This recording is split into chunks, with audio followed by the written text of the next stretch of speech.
Hello friends, welcome back to our channel RJ homely life.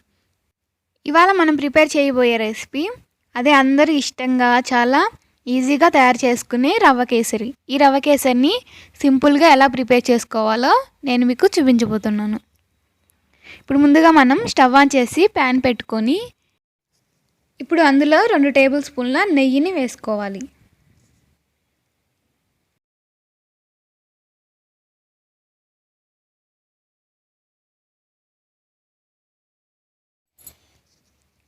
ఈ నెయ్యి అంతా కూడా హీట్ అయిన తర్వాత ఇందులో మనం జీడిపప్పుని వేసి ఫ్రై చేసుకోవాలి. అలాగే ఇందులో 4 ఎండు ద్రాక్షని కూడా వేసి ఫ్రై చేసుకోవాలి.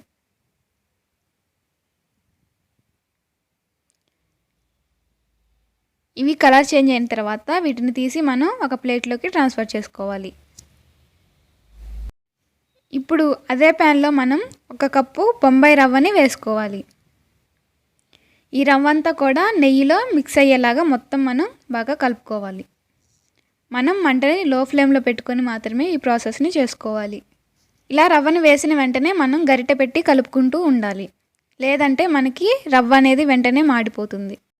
ఈ రవ్వని ఇలా లో ఫ్లేమ్లోనే ఒక 10 నిమిషాల పాటు కలుపుకుంటూ ఉండాలి. ఇలా 10 నిమిషాలు కలుపుకున్న తర్వాత మనకి రవ్వ అనేది నెయ్యితో మిక్స్ అయ్యి బాగా మంచి స్మెల్ వస్తూ ఉంటుంది.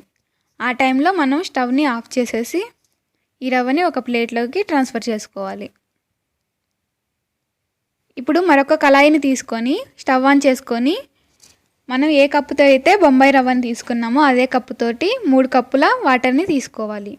నేనైతే ఈ చిన్న సైజు బౌల్ని తీసుకున్నాను.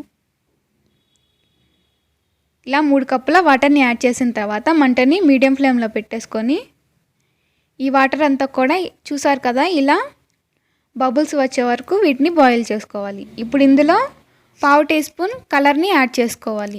నేను లెమన్ ఎల్లో కలర్ని తీసుకున్నాను. మీ దగ్గర ఆరెంజ్ కలర్ ఉంటే ఆరెంజ్ కలర్నైనా తీసుకోవచ్చు. ఇప్పుడు ఇందులో మనం ముందుగా వేయించి పెట్టుకున్న రవ్వని కూడా వేసుకోవాలి. ఈ రవ్వను వేసిన వెంటనే మనం గరిటె పెట్టి కలుపుకోవాలి, ఎందుకంటే ఈ రవ్వ అనేది అక్కడక్కడ ఉండిపోయి మనకి ఉండల్లాగా తగులుతూ ఉంటుంది. సో మనం వెంటనే గరిటె పెట్టి కలుపుకుంటూ ఉండాలి.